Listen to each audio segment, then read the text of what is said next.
오늘은 사무엘상 18장의 말씀을 가지고 사람들 속에 세우시는 하나님, 사람들 속에 세우시는 하나님이라고 하는 제목으로 함께 하나님 말씀을 나누도록 하겠습니다. 우리가 잘 알고 있는 다윗은 부모님으로부터 사랑을 받지 못하고 자랍니다. 그리고 피를 나눈 형제인 형들로부터도 사랑을 받지 못하게 되지요. 한 집안의 막내라고 한다면 다 귀여움을 받고 또 사랑을 받고 자라게 됩니다. 대부분은 다 그렇게 되지요. 그런데 다윗은 그런 인생을 살지 못합니다.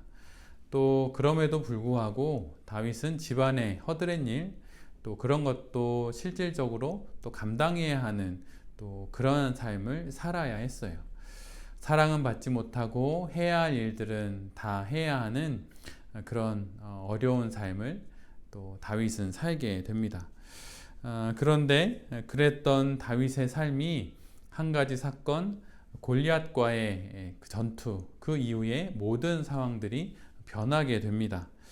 이제 그는 한 나라의 왕, 사울 왕으로부터 사랑을 받습니다. 골리앗과의 싸움 이후 사울 왕은 다윗을 자신과 함께 머물라고 말하고 자신 곁에서 그렇게 두기를 원하게 됩니다. 그래서 육신의 부모가 베풀어 주지 못했던 사랑을 한 나라의 왕인 사울 왕으로부터 다윗이 사랑을 받게 되는 것이죠. 그리고 그 나라의 왕자인 요나단으로부터도 또한 사랑을 받게 됩니다. 형제들이 주지 못했던 사랑을 이제는 한 나라의 왕자로부터 받게 되는 것이죠. 요나단은 자신이 입었던 갑옷과 군복, 또 칼, 활, 그리고 띠 모두를 다윗에게 줍니다. 사울이 다윗에게 주었던 갑옷은 전쟁의 승리를 얻고자 하는 그런 바람에서 준 갑옷인 반면에 요나단이 건넨 갑옷은 다윗을 자신의 생명과 같이 여겼다는 그러한 의미로 준 것입니다. 전쟁이 벌어지고 있는 전쟁터 한가운데서 자신의 갑옷을 벗어서 그에게 준다고 하는 건 그의 생명을 자신의 생명처럼 귀하게 여긴다는 그런 뜻인 것이죠. 요나단은 그처럼 다윗을 진심으로 사랑합니다. 형들로부터 받지 못했던 그 사랑을 요나단으로부터 다윗이 지금 받고 있는 것이죠. 마치 어두웠던 유년 시절을 하나님께서 보상해 주시기라도 하는 듯 그렇게 다윗은 사울 왕과 또 요나단으로부터 그렇게 큰 사랑을 받게 됩니다. 자신을 무시하는 사람들에 둘러싸여 있던 다윗이 이제는 자신을 아끼고 또 사랑해주는 사람들에게 둘러싸여서 삶을 살아갑니다. 그런데 그러던 어느 날 전투를 마치고 돌아오는 사울과 또 다윗을 반기는 백성들의 노래 한 소절이 이 모든 상황을 완전히 바꾸어 버립니다. 다윗, 그가 던진 돌멩이 하나가 그의 인생을 바꾸더니 이제는 여인들의 노래 한 소절이 그의 인생을 완전히 바꾸어 버립니다. 그 노래는 바로 이것이지요. 사울이 죽인 자는 천천히요, 다윗은 만만이로다. 이 한 소절의 노래는 골리앗의 이마에 박힌 돌보다 더 세고도 더 깊게 사울의 영혼의 정수리에 박히게 됩니다. 그리고 골리앗은 다윗을 비웃었지만 이제 사울은 다윗을 대적하게 되지요. 그리고 골리앗과의 결투는 한날 끝나게 되지만 사울과의 이 어려운 전쟁은 20년이 지나서야 완전히 마무리가 지어집니다. 마치 냉탕과 온탕을 오가듯 다윗은 지금 혼란한 인간관계 속으로 빠져들고 있는 거예요. 그리고 급기야 사울은 다윗을 죽이려고 자신의 창을 들고 그것도 2번에 걸쳐서 다윗을 향하여서 창을 던지게 됩니다. 그런데 그 창을 다윗이 사울의 눈앞에서 2번이나 피하게 되지요. 그리고 바로 그 순간 자신의 창을 피하는 다윗을 보고 사울은 이런 생각을 하게 됩니다. 하나님께서 다윗과 함께 하시는구나. 사울은 이것을 직감하게 돼요. 그리고 사울은 이러한 생각을 하게 됩니다. 백성들도 요나단도 자신의 딸인 미갈도 자신의 신하들도 그리고 자신의 모든 주변에 있던 모든 사람들도 다 다윗에게로 마음이 옮겨져 가고 있구나라는 것을 알게 되고 나아가서 하나님마저도 이제는 자신을 떠나 다윗에게 함께하고 있다는 것을 사울은 직감하게 됩니다. 이를 오늘 성경은 28절과 29절에 이렇게 기록해 놓고 있어요. 여호와께서 다윗과 함께 계심을 사울이 보고 알았고 사울의 딸 미갈도 그를 사랑하므로 사울이 다윗을 더욱 두려워하여 평생에 다윗의 대적이 되니라. 자신의 아들인 요나단은 갑옷을 벗어줄 정도로 다윗을 사랑합니다. 그리고 자신의 딸인 미갈은 다윗과 혼인 맺기를 원한 정도로 다윗을 사랑하지요. 그리고 이스라엘의 모든 백성들과 신하들은 다윗이 가는 곳마다 모든 일들을 지혜롭게 처리하니 그에게 마음이 쏠리게 됩니다.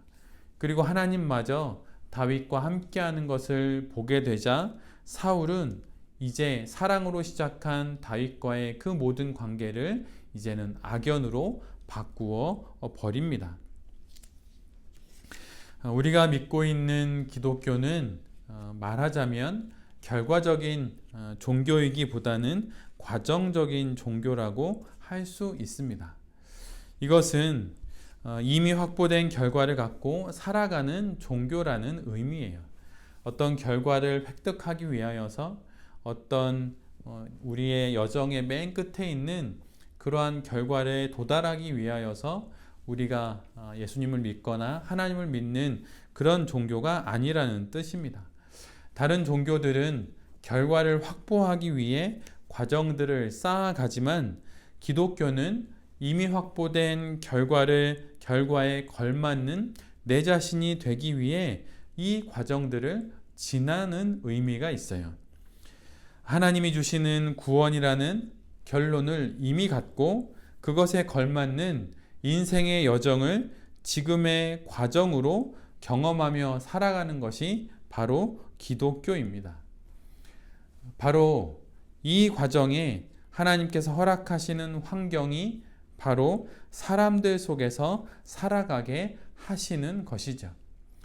예수님이 이 땅에 성육신하셔서 우리들 사이에 오셨던 것처럼 그리고 많은 믿음의 선인들이 사람들 속에서 그들이 하나님을 믿는 그의 인생을 살아가는 것처럼 우리 역시 사람들 속에서 우리의 신앙 여정을 걸어가도록 하나님께서 우리를 사람들 속에 살아가게 하시는 것입니다.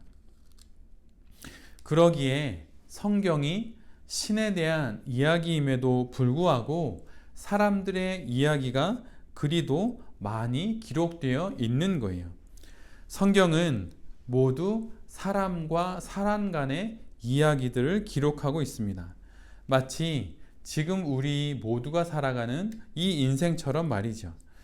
하나님께서 사람들 사이에 우리를 살게 하시고 하나님을 또 그 가운데 알아가게 하십니다. 하나님을 알아가게 하시기 위하여 우리로 하여금 사람들 속에서 살아가도록 우리의 인생을 하나님께서 만들어 놓으셨다고 하는 거예요. 다윗은 아버지와 형제들 그리고 골리앗과 블레셋, 사울과 요나단, 또 미갈과 사울의 신하들 그리고 백성들의 둘러싸여서 삶을 살아갑니다. 때로는 무시와 조롱을 당하기도 하고 때로는 과분한 사랑을 받기도 하지요. 그리고 그렇게 과분하게 받았던 사랑이 증오로 변하고 때로는 죽이려고 하는 살인로까지 변하는 것들을 경험하며 다윗은 그렇게 사람들에게 둘러싸여 인생을 살아갑니다. 그런데 그 가운데 다윗은 한결같이 영혼의 중심을 유지하려 애씁니다. 주어진 역할에 최선을 다하고 지혜롭게 일을 풀어갑니다. 그리고 그렇게 살아가면 살아갈수록 그의 대적들은 더욱더욱 두려움에 휩싸이게 되지요. 반면에 사울은 모두를 도구화합니다. 다윗을 사랑하는 딸 미갈의 마음을 이용하여서 다윗을 위기 속에 집어넣어 그를 죽이려고 합니다. 심지어 자신의 오랜 대적인 블레셋을 빌어서 다윗을 죽이려고까지 하지요. 적이었던 블레셋이 이제는 분노에 휩싸인 사울의 조력자가 되는 것입니다. 다윗도 사울도 모두들 사람들 속에서 하나님을 이처럼 만나게 됩니다. 그리고 그 속에서 신앙의 여정을 걸어가게 되는 것이죠. 그런데 그 인생을, 그 사람들에 휩싸여 살아가는 그 인생을 사울과 다윗은 전혀 다른 양상으로 살아가게 됩니다. 사울의 첫 번째 선택은 더욱더 치밀해지는 바로 그것이었어요. 광기의 사울은 다윗을 죽이기 위해 치밀히 계획을 세웁니다. 자신의 손으로 되지 않으니 미갈의 마음을 이용하고 블레셋의 손을 빌어서 다윗을 죽이려고 하지요. 우발적 사건이라고 할 수 있는 창을 던진 그 사건 이후에 사울은 모든 사건들을 계획적으로 준비합니다. 자신의 목표를 이루기 위해 이용할 수 있는 모든 것들을 이용하지요. 이후에 그는 자신의 안위를 위해 하나님마저 도구로 사용합니다. 사울이 모든 이들을 자신을 위한 도구로 삼을 수 있었던 것은 바로 그 이유는 그가 하나님 앞에 서는 자가 아니라 모든 사람들을 자신 앞에 세우려고 했던 자였기 때문이에요. 광교에 휩싸인 사울이 주변의 모든 사람들을, 자신을 둘러싸고 있는 모든 사람들을 도구로 사용하고 심지어 신이신 하나님마저 도구로 사용할 수 있었던 이유는 그가 하나님 앞에서 그의 인생을 살아가는 사람이 아니라 모든 사람들을 자신 앞에 세우려고 하는 그 인생을 살아갔던 사람이기 때문입니다. 사울에게 있어서 중요한 것은 하나님이 아니었어요. 사람들도 아니었죠. 사울에게 있어서 가장 중요한 것은 오직 단 하나, 바로 자기 자신이었습니다. 그래서 골리앗과의 싸움에서 승리한 다윗을 향한 백성들의 사랑을 기뻐해 줄 수 없었고 이스라엘의 승리를 만끽할 수도 없었습니다. 이스라엘의 승리는 곧 이스라엘의 왕인 자신의 승리임에도 불구하고 그는 모든 것의 중심에 자신이 있어야만 했기 때문에 그는 다윗이 거두었던 승리도 기뻐할 수 없었고 자신이 누리는 모든 상황 속에 이스라엘 백성들이 기뻐하는 것도 같이 기뻐해 줄 수 없었습니다. 사울은 자기 자신만이 이스라엘의 중심이어야만 했어요. 사울은 모든 세상의 중심이 바로 자기 자신이어야만 했습니다. 주변의 모든 사람들은 자신을 위한, 중심에 서야 하는 자신을 위한 그저 도구에 지나지 않았지요. 그런데 참으로 아이러니하게도 사울의 이러한 생각들은 오히려 다른 사람들의 평가와 그들의 시선에 더욱더 집중하게 만들었습니다. 언제나 그들의 평가가 가장 자신의 눈에 크게 들어왔고 또 그 평가의 가장 앞자리에 자신이 있어야만 했기 때문에 사람들의 평가에 귀를 기울여야만 했고 사람들의 시선이 어디를 향하고 있는지 눈여겨봐야만 했던 것이죠. 그래서 자신보다 더 좋은 평가를 듣는 누군가가 있다면 그 사람을 용납할 수 없었던 것입니다. 그리고 다른 사람보다 자신이 늘 언제나 뛰어나야만 했고 자신이 언제나 존귀한 대접을 받아야만 했고 자신은 언제나 관심의 대상이 되어야만 했습니다. 그리고 자신은 언제나 다른 사람들보다 앞서는 자리에 있어야만 했었고, 모든 사람들은 자신 뒤에 자신의 삶의 배경에 있어야만 했던 것이죠. 심지어 그분이 하나님이어도 말입니다. 그에게 있어서 하나님도 그저 도구에 지나지 않았지요. 이스라엘의 모든 사람들을 자신을 위한 도구로 취급하였듯이 사울은 하나님조차도 자신의 인생을 위한 도구로 취급했습니다. 살아계신 하나님을 왕인 자신의 지위를 지키기 위한 도구로 여겼던 것이죠. 사람들을 자신 앞에 세워야 했듯이 하나님조차도 자신의 인생을 위해서, 자신의 왕위를 위해서 자신 앞에 세워두어야만 했습니다. 어떻게든 왕으로서의 자신의 인생의 성공 스토리를 쓰기 위해서 그는 세상의 모든 것들과 하나님, 신이신 하나님마저도 이용할 수 있었던 그런 사람이 되어버리고 맙니다. 반면에 다윗은 그 모든 상황에서 중심을 잡고 차분히 과정을 지나갑니다. 광기에 휩싸여서 세상의 중심이 되고 사람들의 중심에 있어야만 했던 사울과 대조적으로 다윗은 차분히 그 모든 상황을 지나가려고 부단히 애를 씁니다. 하나님이 기름 부으신 왕인 사울과 자기 자신이 따라야 할 참된 왕은 하나님이시라는 것을 잊지 않고 과정을 차분히 지나갑니다. 그렇게 모든 사안을 지날 때 결국 그는 가는 곳마다 지혜롭게 행했고, 그래서 가는 곳마다 승리를 거두게 됩니다. 그리고 그러면 그럴수록 사람들은 그런 다윗을 더욱더 두려워하게 되지요. 사울은 자신을 둘러싸고 있는 사람들 앞에서 몸부림치지만 다윗은 고요히 모든 상황을 지나갑니다. 몸부림치는 사울은 번번이 실패하고 또 그러면 그럴수록 더욱더 광기에 휩싸이지만 다윗은 차분히 모든 것을 완성해 갑니다. 관계 속에서 우리는 사람이 아니라 상황이 아니라 하나님을 볼 때 차분히 그리고 지혜롭게 인생의 과정들을 지날 수가 있습니다. 눈에 보이는 사건이나 사람들이 아니라 하나님을 볼 수 있을 때 가장 적절히 행동할 수 있는 것이죠. 위대한 화가인 피카소가 이런 말을 했어요. 나는 대상들을 보는 대로가 아니라 생각하는 대로 그린다.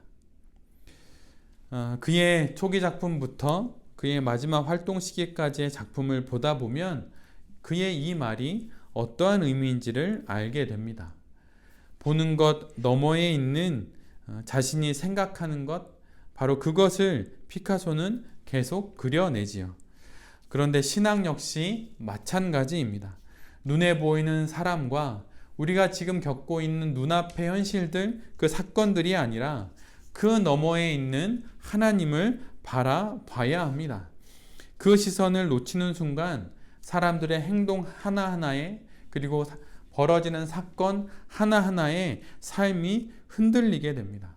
그러나 성숙한 신앙은 나를 둘러싸고 있는 사람들 너머에, 나에게 닥쳐온 사건 그 너머에 계신 그 하나님을 바라봄으로 모든 상황들을 지나게 되는 것이죠.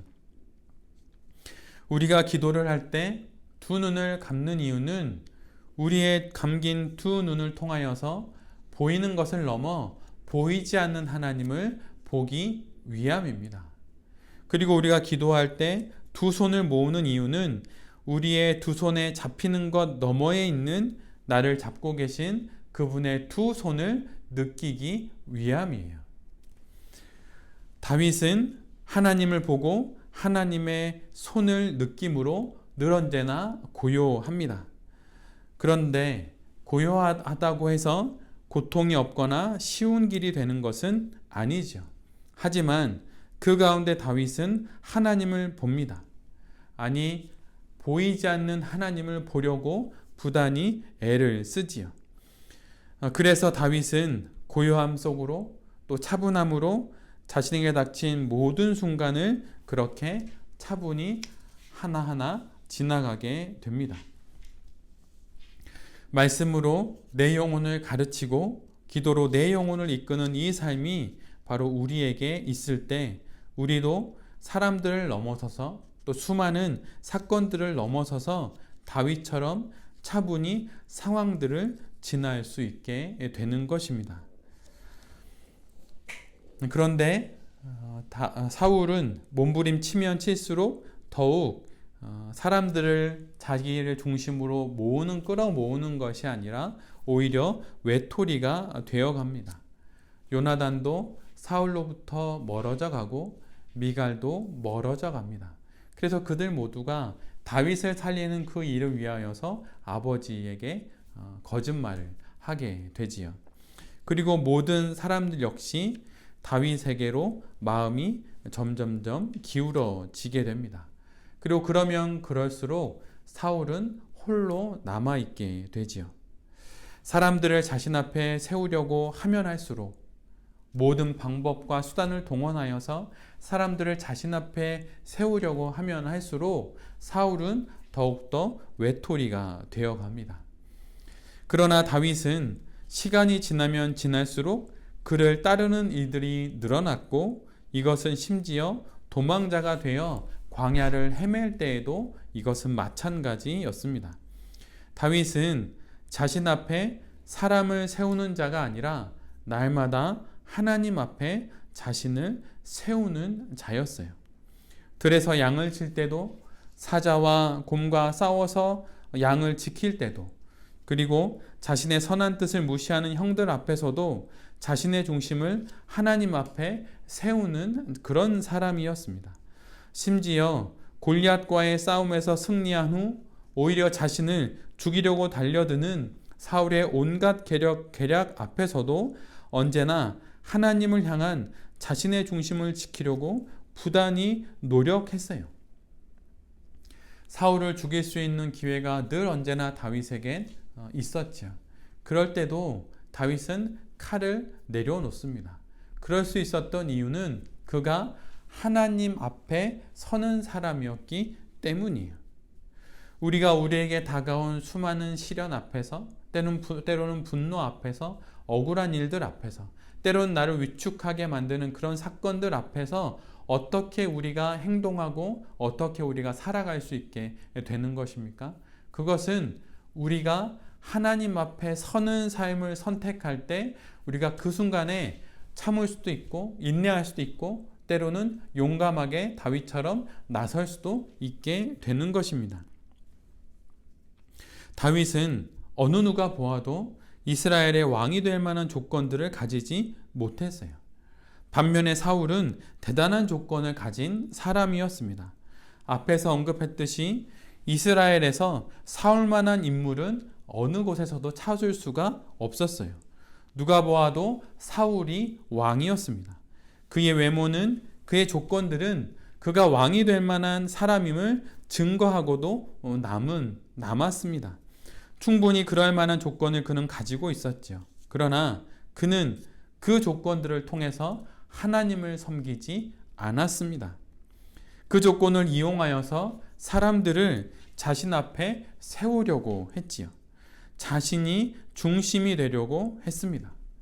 그러나 다윗은 왕이 될 외적 조건은 아무것도 없었지만 날마다 자신을 하나님 앞에 세우는 바로 그 사람이었습니다. 시편 150여 편에 이르는 시편 중에 73편의 시가 다윗이 쓴 시로 알려져 있어요. 그 많은 시편 속에서 다윗은 자신의 하나님을 향한 열망을 끊임없이 표현하고 있습니다. 그리고 자신의 말과 자신의 마음이 모두 주님만을 향하기를 그는 시편 19편 14절에 이렇게 기록합니다. 나의 반석이시요 나의 구속자이신 여호와여, 내 입의 말과 마음의 묵상이 주님 앞에 연락되기를 원하나이다. 다윗은 그가 목동일 때나 골리앗과의 싸움에서 승리한 장수일 때나 도망자의 신분으로 사울의 칼을 피하여 도망할 때, 죽지 않기 위해 적군 앞에서 미친 척할 때, 그리고 그가 이스라엘의 왕이 되었을 때에도 언제나 하나님 앞에 자신의 말과 자신의 마음이 연합될 수 있기를 간절히 원했습니다.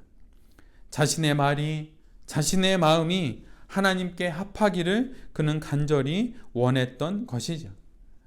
다윗은 사울이 자신을 두려워하거나 사람들이 자신을 사랑하기를 원하지 않았어요. 자신의 삶을 통하여서, 자신의 어떠한 일을 통하여서 사람들이 자신을 주목하고 사람들이 자신에게 시선을 고정하고 무엇인가 사람들의 이목을 받는 것, 사람들의 사랑을 받는 것에 그의 마음이 전혀 없었습니다. 다윗은 그저 하나님 앞에 바로 서기만을 원했어요. 하나님 앞에 바로 설 수 있는 그 마음의 중심만을 다윗은 원했습니다. 그리고 이것을 지키기 위해, 이것을 어떻게든 지켜내기 위해 다윗은 부단히 노력을 했지요.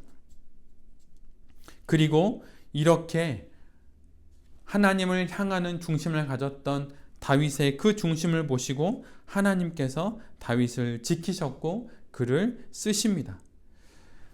그러했기에 하나님은 들에서도 양을 칠 때에도, 들에서 다윗이 양을 칠 때에도, 곰과 사자와 싸울 때에도, 골리앗과 싸울 때에도, 그리고 사울의 죽음의 기락 앞에서도 다윗을 지키셨고 그를 하나님의 일을 위하여 사용하십니다.